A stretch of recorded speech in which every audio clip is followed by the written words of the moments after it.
अब अपन relative motion के सबसे प्यारे सेगमेंट पे बात करते हैं और इस लेक्चर के बाद में आपको लगेगा कि हाँ, फिज़िक्स पढ़ने के भी मज़े हैं अपने। ठीक है, बहुत ही प्यारी प्यारी प्रॉब्लम विद इन सेकेंडों में कई बार सॉल्व कर लोगे, जिसको यदि आप नॉर्मल तरीके से इवन इमेजिन भी नहीं कर सकते कि इसे सॉल्व कैसे करना है। ठीक है, और इसके लिए एक बहुत ही प्यारी सी टर्म्स यहाँ पे यूज़ करेंगे, वो है वेलोसिटी ऑफ अप्रोच या सेपरेशन। ठीक है, अब दो पार्टिकल के बारे में बात करो। जैसे सपोज ये एक पार्टिकल है, ठीक है, मैं इसे मान लेता हूँ ए, और यहाँ से थोड़ी दूरी पे एक और पार्टिकल मान लेता हूँ बी। अभी ए और बी अपनी अपनी मर्जी से जहाँ भी जा रहे हैं जाने दो। ठीक है, यदि आप ए से पूछोगे तो ए कहेगा बी की पोजीशन जो है, बी कहाँ है, तो वो इस तरीके से कुछ बताएगा। सो इट इज़ जो पोजीशन वेक्टर होगा बी का ए के रेस्पेक्ट में, ये आपके पास मैंने एरो से बता दिया। यानी कि इसका मतलब ये कि हाल फिलहाल ए को लग रहा है बी वहाँ पे है। ठीक है, और अब आप देखते रहिए, ए और बी दोनों आपके पास ट्रैवल कर रहे हैं।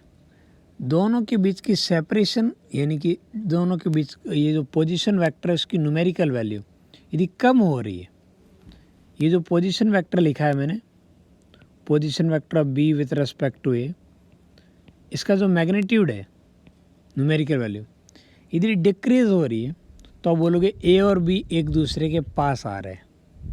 ठीक है, और जिस रेट से ये जो पोजीशन वेक्टर की न्यूमेरिकल वैल्यू चेंज हो रही है, उस रेट से ये एक दूसरे के पास आ रहे हैं, यानी कि अप्रोच कर रहे हैं। ठीक है, और यदि इन दोनों के बीच की जो सेपरेशन है वो बढ़ रही है, वो तभी बढ़ेगी जब पोजीशन वेक्टर है एक का दूसरे के रेस्पेक्ट में, इसकी न्यूमेरिकल वैल्यू बढ़ेगी। अच्छा, यहाँ पे सपोज ए को ऐसा लगने लग जाए, एक सिचुएशन इमेजिन करो कि ए को ऐसा लगने लग जाए कि बी की जो वेलोसिटी है, मैं यहाँ पे बहुत ही प्यारी सिचुएशन की बात कर रहा हूँ, ए को ऐसा लगने लग जाए कि बी की जो वेलोसिटी है किसके रेस्पेक्ट में, ए के रेस्पेक्ट में, it is basically perpendicular to the position vector. ये सिचुएशन इमेजिन करो, तब क्या होगा? तो इस केस में पोजीशन वेक्टर घूमता रहेगा, लेकिन ना ही इसकी न्यूमेरिकल वैल्यू यानी कि मैग्नीट्यूड कम होगा और ना ही बढ़ेगा। So A will feel that B is moving on a circular path around me. ठीक है, तो ए को इस बात का एहसास होगा कि ना तो बी मेरे पास आ रहा है ना दूर जा रहा है। ये एक लाइफ के अजीब से मोड़ पे, ना इनके बीच में अभी लगाव दिख रहा है, ना कोई ब्रेकअप जैसा तनाव दिख रहा है। समझ रहे हो ना, एक बहुत ही दुविधा वाली सिचुएशन में कि ना पास आ रहा है ना दूर जा रहा है। कब? जब ये 90 डिग्री एंगल हो। हम इस पर और डिटेल में बात करेंगे, एक अलग से सेपरेट टॉपिक भी आएगा। अभी हाल फिलहाल मैं यहाँ पे जो चीज़ें लिख रहा हूँ ना, वो देखिए। सबसे पहले तो ये जो वेलोसिटी ऑफ अप्रोच की अपन जो बात करते हैं या सेपरेशन की बात करते हैं, एक ही बात है। तो ये होता है क्या है, तो it is basically component of the relative motion. मैं जो रिलेटिव वेलोसिटी है इसका भी एक कंपोनेंट ले रहा हूँ। किधर ले रहा हूँ कंपोनेंट? जो इन दोनों को ज्वाइन करने वाली लाइन पे हो। अच्छा, दोनों को ज्वाइन करने वाली लाइन तो बेसिकली पोजीशन वेक्टर होगी। तो जो रिलेटिव पोजीशन वेक्टर है उस लाइन के अलॉन जो आपके पास कंपोनेंट होगा वेलोसिटी, रिलेटिव वेलोसिटी का, that is basically velocity of approach या फिर वेलोसिटी ऑफ सेपरेशन, डिपेंड करता है। सपोज ये जो अभी सिचुएशन ऐसे मान लो कि ये आ रही है आपके पास velocity of B with respect to A, ऐसे दिख रहा है। ए को ऐसा लग रहा है कि बी इधर जा रहा है, तो कहाँ जा रहा है ये? It is moving away from A, ये लगेगा, तो दोनों के बीच की सेपरेशन बढ़ेगी। और यदि ए को ऐसा लगने लग जाए कि बी की वेलोसिटी इधर है, suppose this is the velocity of B with respect to A, तो दोनों के बीच की जो दूरियां हैं वो कम हो जाएगी, है ना। तो दोनों के बीच में लगाव बढ़ रहा है, बराबर। लेकिन जो भी हो रहा है, सिर्फ मैं उसी वेलोसिटी के उसी कंपोनेंट में इंटरेस्टेड हूँ जो आर वेक्टर यानी कि रिलेटिव पोजीशन वेक्टर वाली लाइन पे हो, कि वही रिलेटिव पोजीशन वेक्टर की न्यूमेरिकल वैल्यू को अफेक्ट करेगा। ठीक है, तो उम्मीद करता हूँ ये वेलोसिटी ऑफ अप्रोच का मीनिंग आपको समझ में आया। अच्छा, अब मैं कुछ मैथमेटिकल टर्म्स पे आता हूँ। ठीक है, फिजिकल सिग्निफिकेंस क्या है, ये वाली बात उम्मीद करता हूँ आपको समझ में आई है। यानी इस स्टेप 1 के बाद में जो सेकंड इक्वेशन मैंने लिखी है, ये कम्प्लीटली मैथमेटिकल इक्वेशन है कि भाई आप वेलोसिटी को डिफरेंशिएट करते हो तो आपको एक्सेलरेशन मिलता है, और रिलेटिव वेलोसिटी को डिफरेंशिएट करूँगा, सॉरी ये वेलोसिटी ऑफ अप्रोच को डिफरेंशिएट करूँगा तो मुझे एक्सेलरेशन ऑफ अप्रोच आएगा। ठीक है, अरे बराबर है। और इसको फिर मैंने क्रॉस मल्टीप्लाई करके dt को उधर भेज के दोनों साइड में इंटीग्रेशन की बात की है। ठीक है, तो दोनों साइड में इंटीग्रेट करोगे तो आप बोल सकते हो एक तरीके से वेलोसिटी ऑफ अप्रोच जो है it can be written as, आपके पास ये एक्सेलरेशन जो है अप्रोच वाला एक्सेलरेशन, उसको इंटीग्रेट कीजिए तब भी वही चीज़ मिलेगी। ये वाली बात मैं यहाँ भी वैलिड कर सकता हूँ, इधर भी मैं क्रॉस मल्टीप्लाई करके dt को उधर भेज के ये जो magnitude of change in relative position vector it can be written as integration of velocity of approach, हाँ है ना। तो ये मैथमेटिकल टर्म्स का भी आप थोड़ा ध्यान रखिएगा। तो अब अपन कुछ बहुत ही प्यारे प्यारे से ये जो बातें की है ना, इन पे बहुत ही प्यारे प्यारे से कुछ एक दो न्यूमेरिकल करते हैं। सच में ये एक प्रॉब्लम है, थोड़ा आराम से देखिएगा। इसमें ये दिया है कि 3 पार्टिकल है A B C, they are situated at a vertex of a equilateral triangle. मैं एक प्यारा सा ट्राइंगल बनाता हूँ, आपको एहसास हो जाएगा कि हम किस सिचुएशन की बात कर रहे हैं। ये मेरे पास एक इक्विलेटरल ट्राइंगल है, थोड़ा और बढ़िया तरीके से बनाते हैं। ठीक है, तो ये रहा हमारे पास एक इक्विलेटरल ट्राइंगल। इक्विलेटरल ट्राइंगल की जो साइड है उसे L मान लेते हैं अपन। ठीक है, और यहाँ पे अपन बात करते हैं ए बी सी। इस ट्राइंगल पे 3 पार्टिकल है वर्टेक्स पे ए बी सी। अब आप आराम से देखिए, each of the particle move with constant speed v, सबकी स्पीड फिक्स है। ठीक है, अब डायरेक्शन को किस तरीके से दिया वो देखिए, A always has its velocity along A B. A की जो वेलोसिटी है ना वो ए बी वाली लाइन पे है, या फिर मैं कहूँ कि ए जो है ना वो हमेशा बी को फोकस करते हुए ही आगे बढ़ रहा है। समझ में आ रही बात, यानी कि ए की वेलोसिटी हमेशा जो बी की डायरेक्शन में होगी, जी जहाँ बी होगा बिल्कुल बी को फोकस करते हुए ए की डायरेक्शन होगी, और जो बी है इसका फोकस कहीं और है। बी का फोकस कहाँ रहेगा, बी हमेशा सी की तरफ जाएगा वी स्पीड से। जहाँ सी दिखेगा सी अपनी पोजीशन चेंज करेगा तो बी अपने डायरेक्शन चेंज करेगा इस तरीके से कि वो हमेशा सी के ऊपर फोकस रखेगा। और सी की जो बारी है ना, सी का ध्यान कहीं और ही है। और ये सिचुएशन तो आपने बहुत सारी मूवीज़ में देखी होगी, इस पर तो बहुत मूवियाँ बनी है, यश राज ने बहुत सारी फिल्में पैसे कमाए हैं, तो आप समझ गए होंगे हम किस सिचुएशन की बात कर रहे हैं। ए का फोकस बी पे और बी अपने पूरे दाव लगा के बैठा सी पे, और अगेन सी का दाव ए पे। ठीक है, अब ये बोला कि भाई आपने देखना शुरू किया इनको t=0 पे, एट t=0 आपने देखना शुरू किया। अब बताओ भाई इन लोगों का मिलन कब होगा। बहुत ही इंटरेस्टिंग सिचुएशन है ना। कुछ लोग बोलेंगे सर क्या बात कर रहे हो, ए और बी के बीच की सेपरेशन एल है, वी स्पीड से जा रहा है, length L upon speed V, ये आंसर आ गया। नहीं बेटा, अभी होगा क्या, थोड़ा सिचुएशन को इमेजिन करो, आपको और इंटरेस्टिंग सिचुएशन लगेगी। आपका जैसे बी थोड़ा से आगे बढ़ेगा ना, सी को फोकस करते हो, सपोज बी यहाँ आया है, बी जैसे आगे बढ़ेगा ए अपनी डायरेक्शन चेंज कर लेगा, अब ए को फोकस करना है बी पे, तो ए इस तरीके से जाने लग जाएगा, ठीक है। और सी जैसे ही थोड़ा आगे बढ़ेगा, ठीक है, बी भी अपना फोकस चेंज करेगा सी पे, तो बी की वेलोसिटी भी थोड़ी इस तरीके से अंदर की तरफ आएगी। अगेन ए आगे बढ़ गया तो सी की वेलोसिटी भी है ना थोड़ी अंदर की तरफ आएगी।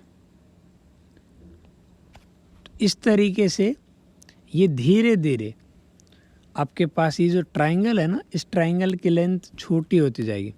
किसी एक के पाथ पे देखते हो ना, आप ये सोचोगे, आप अपनी जो कोई भी 3 फिंगर लीजिए जिनकी टिप ABC पे रखिए, इक्विलेटरल ट्राइंगल बनाइए। अब आप इन्हें एंटी क्लॉकवाइज या क्लॉकवाइज किसी भी डायरेक्शन में घुमाइए, और जैसे घुमा रहे हो अब इस बात का हमेशा ध्यान रखिए कि तीनों जो टिप है आपके पास ये एक इक्विलेटरल ट्राइंगल बनानी चाहिए, और इस ट्राइंगल की साइड छोटी होती जाए धीरे धीरे, तो आपको एग्जैक्ट सिचुएशन समझ में आएगी। तो ऐसा लगेगा कि जो ए है ना, ए इस तरीके से घूमता रहेगा,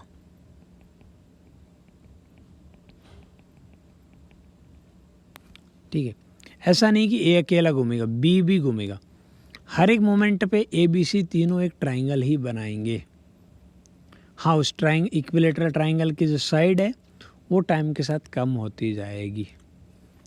अब आपको लग रहा है ना ये सिचुएशन और भी ज़्यादा कॉम्प्लिकेटेड है। अच्छा, कुछ बोल सकते हैं सर ये लोग मिलेंगे कहाँ, इनके मिलने की जगह कौन सी होगी बताओ। तो मिलने की जगह होगी सेंट्रॉइड, ठीक है। अच्छा, ये बात तो मानते हो ना, जब ए और बी मिलेंगे उस टाइम पे सी भी मिल जाएगा, यानी कि तीनों एक साथ मिल जाएंगे। हालांकि ए का काम है कि बी को कैच कर ले, बी चाहता है मैं सी को कैच कर लूँ, और सी चाह रहा मैं ए को कैच कर लूँ। इस तरीके से तीनों ही एक दूसरे को एक साथ कैच करेंगे, बराबर है, ठीक है। अब ये सब तो सिचुएशन हमें प्रॉब्लम समझ में आई कि भाई इस तरीके से गिवन है, ये वाली दुविधा। अब बात करते हैं सॉल्व कैसे करेंगे, आंसर कैसे निकालेंगे। अब तो आप सबको झूल जाओ भाई, जब ए और बी मिलेंगे तो सी ऑटोमेटिक मिल जाएगा, तो मैं ए और बी पे ध्यान देता हूँ। अब ग्राउंड पे बैठे रहोगे पागल हो जाओगे। क्या बोला मैंने? ग्राउंड पे बैठे रहोगे तो पागल हो जाओगे। आपको जो समझदार इंसान है ना, वो कौन है? जिनके साथ बीत रही है ए और बी। उस ए और बी से पूछोगे सिचुएशन के बारे में तो वो आपको ज़्यादा बेटर बताएंगे। अच्छा देखो, स्टार्टिंग के अंदर देख लो, हमारे ए की सिचुएशन क्या है। ए का फोकस है बी की तरफ, तो ए इस तरीके से वी स्पीड से बी की तरफ जा रहा है, और बी जो है ना वो आपके पास वी स्पीड से सी की तरफ जा रहा था ऐसे, और ये एंगल कितना था? 60 डिग्री। मुझे बेसिकली ए और बी जब मिलेंगे तो वो इस बात पे डिपेंड करेगा कि इनकी अप्रोच वेलोसिटी कितनी है, वो डिसाइड करेगी कि ये लोग कितने जल्दी मिलेंगे। अच्छा, अप्रोच वेलोसिटी यानी कि ए और बी को ज्वाइन करने वाली लाइन के अलॉन इनकी रिलेटिव वेलोसिटी। आप दो काम कर सकते, एक तो कि आप पहले दोनों की रिलेटिव वेलोसिटी निकालो, फिर उसका कंपोनेंट लो ए बी वाली लाइन पे, या फिर आप वेलोसिटीज़ के कंपोनेंट ले लो ए बी वाली लाइन पे और फिर रिलेटिव देख लो। सर दूसरा वाला तरीका मस्त है, ठीक है, चलो हम दूसरे वाले पे ही फोकस करते हैं। तो अपन बी की वेलोसिटी के दो कंपोनेंट ले लेते हैं। ए की वेलोसिटी का तो ऑलरेडी कंपोनेंट है ए बी वाली लाइन पे, इधर कितना आएगा इसका v cos 60, और इधर की साइड में v sin 60, और v sin 60 पे मेरी कोई दिलचस्पी नहीं है क्योंकि वो ए बी वाली लाइन पे कंपोनेंट नहीं है, ठीक है। तो मैं ये बोल रहा हूँ रिलेटिव वेलोसिटी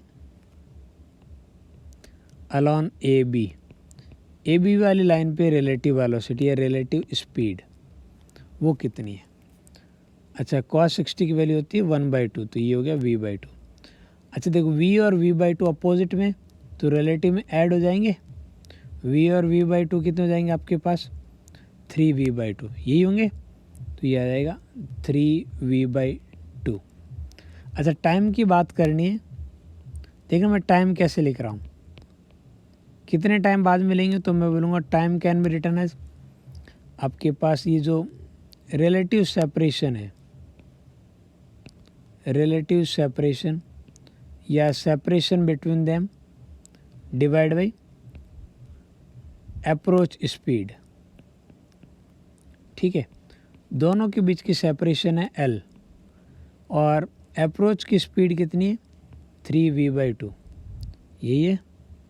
और देख लीजिए भाई सिचुएशन यही है कि कुछ और है, तो ये आपके पास सिचुएशन है 2L/3v।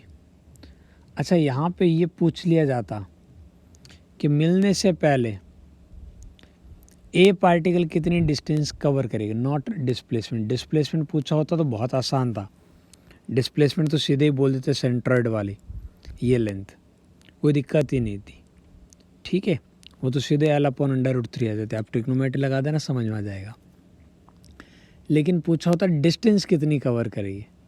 अब देखो अगेन भाई, भले ही वो स्पाइरल पाथ पे के थ्रू ए गया हो, लेकिन उसकी स्पीड तो चेंज नहीं हुई है ना, डायरेक्शन भले ही चेंज हो रही, स्पीड नहीं हो रही चेंज।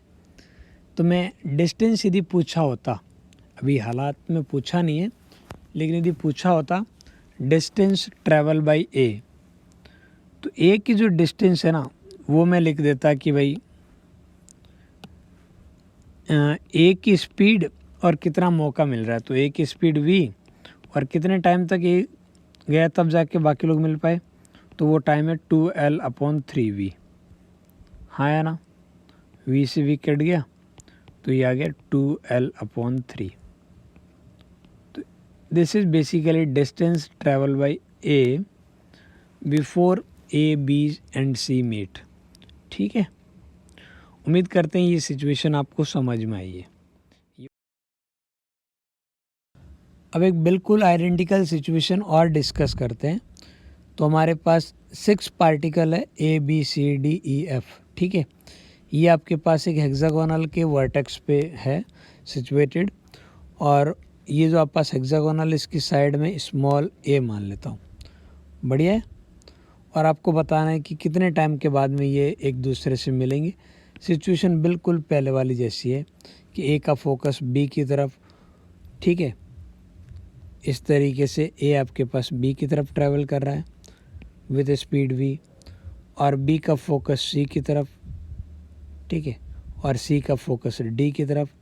मैं आगे ज़्यादा नहीं बढ़ रहा हूँ, मैं सीधे देखता हूँ भाई ये वाला जो पार्ट है ये एंगल कितना है, ठीक है। तो ये आपके पास एंगल आता है 120 डिग्री।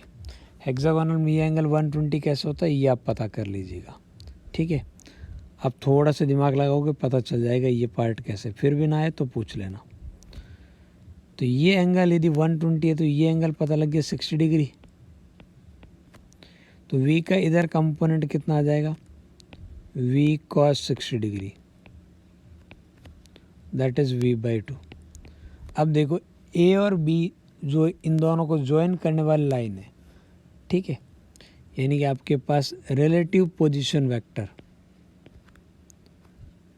इस डायरेक्शन के अलोन इनकी स्पीड कितनी है, रिलेटिव स्पीड कितनी है, यानी कि आपके पास velocity of b with respect to a along the position vector of b with respect to a, ठीक है। तो वो v और v/2 का कितना हो जाएगा v/2, और दोनों के बीच की सेपरेशन कितनी है तो स्मॉल a, तो small a divide by v/2 twice of a/v। तो इतने टाइम के बाद में ये सारे पार्टिकल एक दूसरे से मिल लेंगे, बराबर है। इस टाइप से आप स्क्वायर की भी बात कर सकते हो, ठीक है। आप कैसे भी सिचुएशन डिस्कस कर सकते हो, बहुत आसान वाला पार्ट है कि नहीं है।